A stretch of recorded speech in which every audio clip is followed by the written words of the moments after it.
तो नमस्कार दोस्तों, क्लास 9th की पॉलिटिकल साइंस का पार्ट 2 में लेके आ गई हूँ। अगर आपने पार्ट फर्स्ट नहीं देखा तो पहले पार्ट फर्स्ट देख लीजिए, देन उसके बाद आप पार्ट सेकंड को देखना। इसमें मैं आपका जो पॉलिटिकल साइंस का चैप्टर फर्स्ट है उसको पूरा कंप्लीट कर दूंगी और पार्ट थर्ड भी आएगा जिसमें हम अपने क्वेश्चन आंसर्स को डिस्कस करेंगे जो आपके एग्ज़ाम में आने की संभावना रहती है।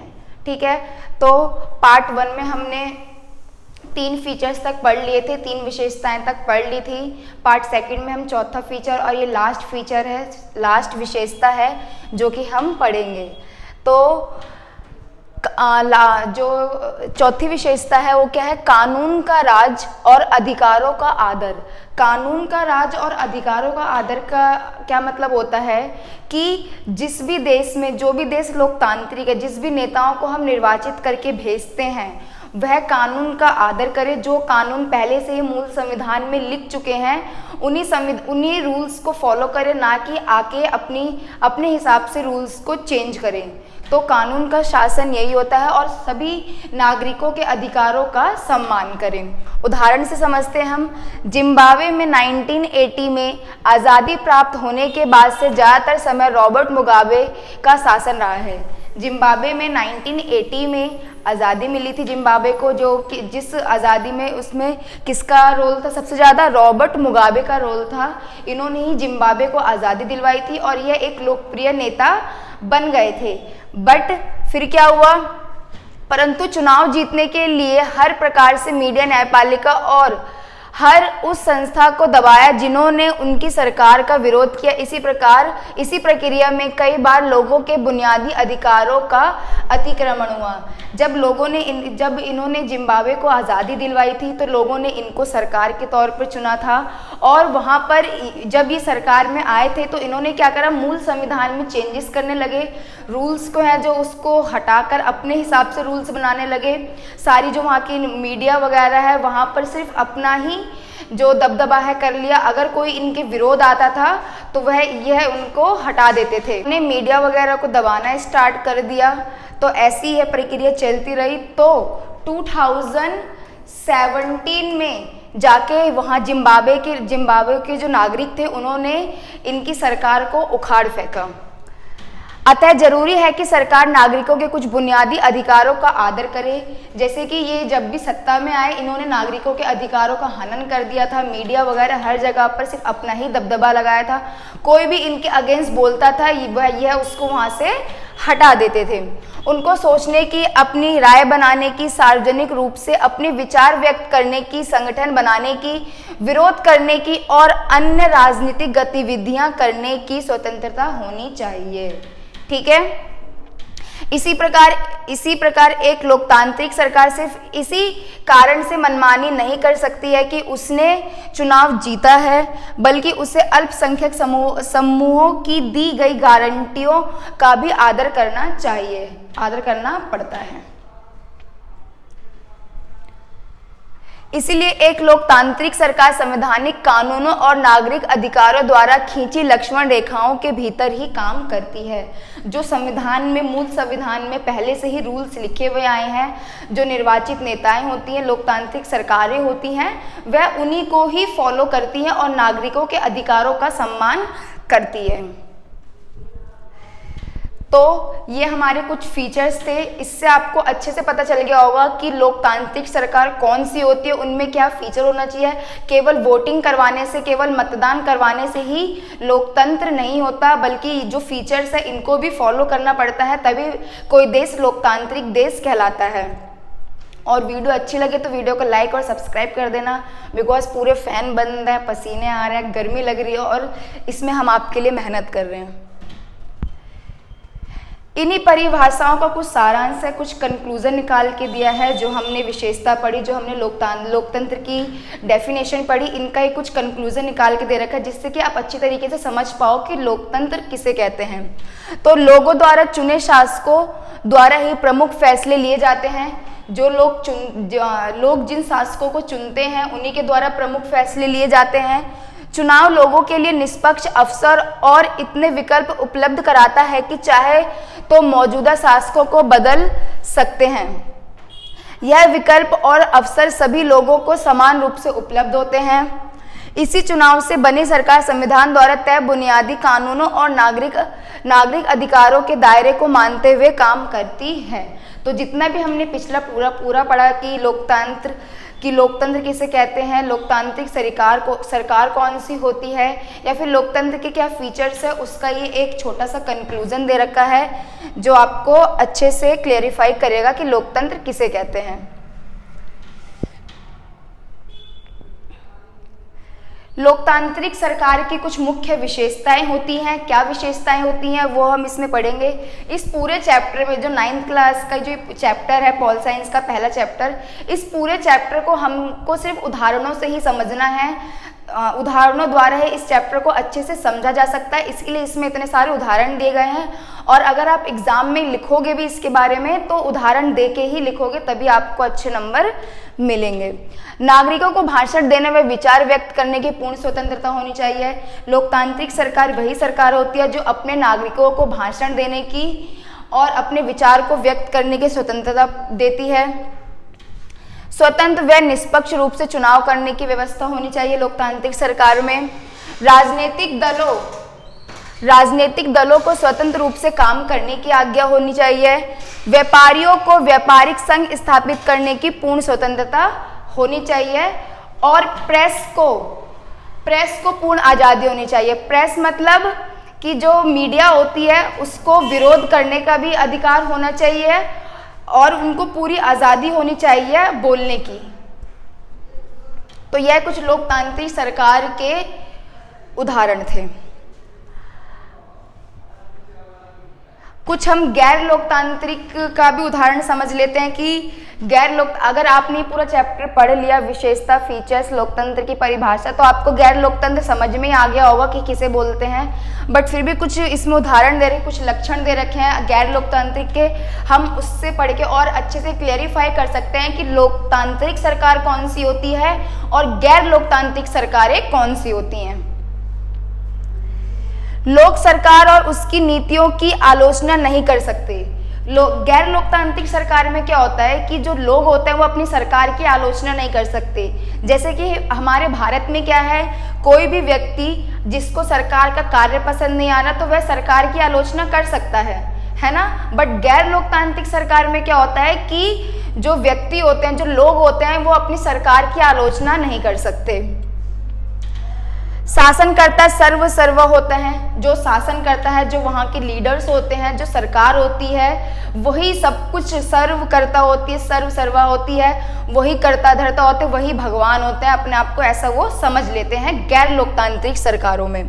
विपक्षी दलों का कोई स्थान नहीं होता। मैंने आपको पहली वीडियो में भी बताया था कि लोकतंत्र हम उसी को कहेंगे जहाँ पर अपोजिट पार्टी भी होगी। तो गैर लोकतंत्र में विपक्षी दलों का कोई स्थान ही नहीं होता। एक ही पार्टी हमेशा जीतती हुई आती है और वही वहाँ पे शासन करती है, तो वह गैर लोकतांत्रिक का उदाहरण है। मजदूरों को व्यापारिक संघ स्थापित करने की अनुमति नहीं होती। जो मजदूर होते हैं उनको अपनी व्यापारिक संघ स्थापित करने की अनुमति नहीं होती। प्रेस को पूर्ण आज़ादी नहीं होती। लोकतांत्रिक सरकार के कुछ लक्षण और गैर लोकतांत्रिक सरकार के कुछ लक्षण हैं ये। होपफुली आपको अच्छे से समझ में आ रहा होगा। अगर आपको कोई डाउट लगे तो आप कमेंट करके बताइएगा, मैं उसको और अच्छे से क्लेरिफाई कर दूंगी।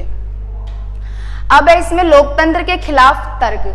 क्या होता है ना कि कुछ भी चीज़ 100% करेक्ट नहीं होती है ना। अगर कोई भी चीज़ है वो 100% सही नहीं होता, उसमें कुछ बुराइयां होती हैं, कुछ अच्छाइयां होती हैं। तो हमारा लोकतंत्र है, इसमें भी कुछ बुराइयां हैं, कुछ अच्छाइयां हैं। बट जो लोकतंत्र है वो और बाकी जो सरकारें होती है, राजतंत्र होती है और जो तानाशाह होती है या फिर जो सैन्य बल जो होता है, उन सबसे बेहतर होता है लोकतंत्र। बट इसमें भी कुछ कमियां हैं जिसको हम पढ़ेंगे। उनके खिलाफ तर्क। अस्थिरता रहती है। लोकतंत्र में स्थिरता रहती नहीं है, बिकॉज हर 5 साल के बाद जो सरकारें हैं वो चेंज होती रहती हैं, तो इसमें स्थिरता रहती नहीं है।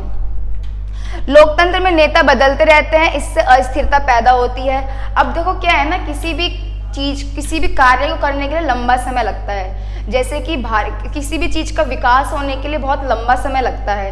अब 10-15 साल कम से कम भी लग जाएगा, बट स्थिरता ही नहीं रहेगी। बार बार जो पार्टीज़ है वो चेंज होती रहेगी, सत्ता चेंज होती रहेगी, तो लोकतंत्र में अस्थिरता होगी और काम में और भी ज़्यादा देरी हो सकती है। सेकेंड है, फैसलों में देरी होती है, क्योंकि लोकतंत्र है, यहाँ पे हर फैसले सबकी सलाह मशवरा से लिए जाते हैं, ठीक है। तो यहाँ पे जो फैसले हैं उसमें भी कभी कभार बहुत देरी हो जाती है, कभी 5 साल 6 साल, मतलब 10 साल 15 साल ऐसे भी लग जाते हैं। उदाहरण के लिए हम जो वो राम मंदिर का भी उदाहरण ले सकते हैं। कब से वो चला हुआ आ रहा था केस, और अब जाके वो सॉल्व हुआ है। अभी और भी ऐसे बहुत सारे केस हैं जो कि बहुत लंबे समय से चलते हुए आ रहे हैं, जिनकी अभी सुनवाई नहीं हुई है, तो इसमें समय भी लग सकता है। फैसलों में देरी होती है। लोकतंत्र का मतलब सिर्फ राजनीतिक लड़ाई और सत्ता का खेल है। यहाँ पे क्या है कि राजनीतिक लड़ाई होती है और सत्ता के लिए लोग एक दूसरे को मतलब बहुत ज़्यादा ही नीचे गिर जाते हैं। सिर्फ जो 5 साल के लिए कोई सरकार बनती है तो वो सोचती है कि मैं लोगों का काम क्या करूँ, मैं अपनी जेब ही भर लेता हूँ, पता नहीं 5 साल बाद मौका मिले या ना मिले। तो यहाँ पे क्या होता है कि राजनीतिक लड़ाई और सत्ता का खेल ही है ये। यह नैतिकता की कोई जगह नहीं होती, यहाँ पे कोई नैतिकता की जगह नहीं होती। कोई भी किसी का भी मर्डर कभी भी कर सकता है और होता भी रहता है।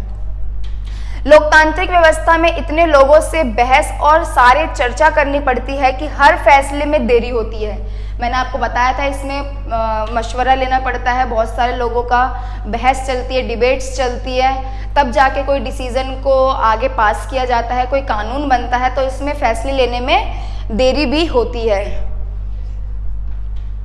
चुने हुए नेताओं को लोगों के हितों का पता ही नहीं होता, इसके चलते खराब फैसले लेते हैं। क्या होता है कि जो नेता को निर्वाचित करते हैं उनको लोगों के हितों के बारे में पता ही नहीं चलता, जिससे जो फैसले होते हैं, जो डिसीजंस होते हैं वो खराब होते हैं। भ्रष्टाचार की संभावना होती है। लोकतंत्र में चुनावी लड़ाई महत्वपूर्ण और खर्चीली होती है।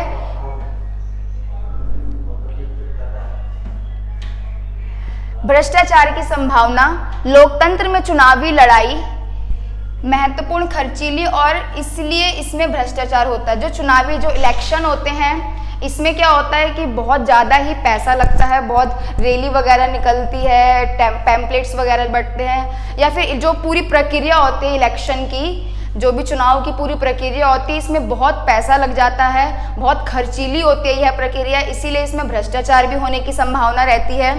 चुनावी प्रक्रिया महंगी पाई जाती है, जैसे कि मैंने अभी बताया कि इसमें बहुत सारी प्रक्रियाएं होती हैं जो कि महंगी पड़ जाती हैं। जैसे रैली वगैरह होती है, जब चुनाव होते हैं तो देखते हैं ना सारे नेता वगैरह हाथ जोड़ के चलते हैं, तो ये चीज़ें भी होती हैं। सामान्य लोगों को सरकार चुनने का फैसला लेने में कठिनाई होती है। सामान्य लोगों को पता ही नहीं होता कि उनके लिए क्या चीज़ अच्छी है और क्या चीज़ बुरी है, इसलिए उन्हें किसी चीज़ का फैसला नहीं करना चाहिए। जो सामान्य लोग होते हैं या फिर जो ज़्यादा पढ़े लिखे लोग नहीं हैं, तो उनको ना पता ही नहीं होता कि किस नेता को चुनना है, किसको नहीं चुनना। तो इससे क्या होता है कि लोगों को समस्या होती है कि मैं किस नेता को चुनूं, ठीक है। तो इस पॉइंट का मतलब यही है कि सामान्य लोगों को सरकार चुनने का फैसले लेने में कठिनाई उत्पन्न होती है। अब हमने इसके कुछ पॉजिटिव पॉइंट्स पढ़े लोकतंत्र के, अब इसके हम कुछ नेगेटिव पॉइंट्स को भी पढ़ते हैं।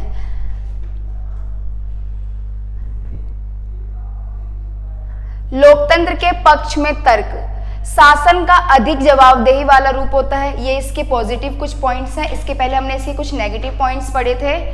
तो शासन का अधिक जवाबदेही वाला रूप होता है। लोकतांत्रिक सरकार जो होती है वो जनता के प्रति या फिर अपने अपोजिट पार्टी, विपक्षी दल के प्रति जवाबदेही होती है। वो कोई भी डिसीजन लेती है तो उसको उसका जवाब जनता को भी देना होता है और विपक्षी दल को भी देना होता है। तो शासन का अधिक जवाबदेही वाला रूप होता है। अर्थशास्त्री और राजनीतिक इसका प्रमुख कारण मानते हैं। दोनों शासन व्यवस्थाओं में अंतर। भारत में बहुदलीय शासन व्यवस्था थी जहां विपक्ष था और सरकार की आलोचना करने वाली स्वतंत्र मीडिया, जिसके कारण सरकार ने आगे बढ़कर जनता को सहायता करने वाली कार्यवाही की। चीन की सरकार ने इसी प्रकार के किसी भी कार्य को महत्वपूर्ण नहीं समझा है। यहाँ पे जो लोकतांत्रिक देश होते हैं जैसे कि भारत, यहाँ पे मीडिया को भी पूरी स्वतंत्रता दी जाती है कि वह किस अगेंस्ट उनके बोल सकते हैं। अगर उनको काम पसंद नहीं आ रहा, उनका सत्ता में जो सरकार है उसके कार्य पसंद नहीं आ रहे, तो वह उनके अगेंस्ट बोल सकती है। मीडिया को भी पूरी स्वतंत्रता है, जनता को भी स्वतंत्रता है और विपक्षी दल को भी स्वतंत्रता होती है। और जो सरकार होती है वो जनता के प्रति और विपक्षी दल के प्रति और मीडिया के प्रति, सभी के प्रति जवाबदेही होती है। बेहतर निर्णय लेने की संभावना होती है।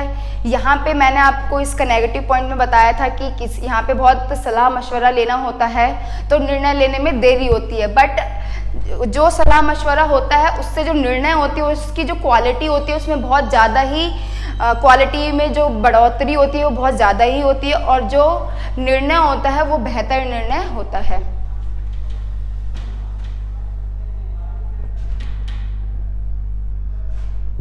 नागरिकों का सम्मान लोकतांत्रिक सरकार में क्या होता है? लोकतंत्र में नागरिकों का सम्मान होता है, उनके अधिकारों का सम्मान किया जाता है। ठीक है, लोकतंत्र नागरिकों का सम्मान बढ़ाता है। जो हैसियत नागरिकों को लोकतांत्रिक व्यवस्था में है वह अन्य किसी और व्यवस्था में नहीं होती। ठीक है, मतभेदों और टकराव को संभालने का तरीका उपलब्ध कराता है। लोकतंत्र मतभेदों और टकराव को संभालने का तरीका भी उपलब्ध करवाता है। गलतियों के सुधार के अवसर होते हैं। सबसे महत्वपूर्ण विशेषता यह है कि हमें अपनी गलती ठीक करने का मौका देता है।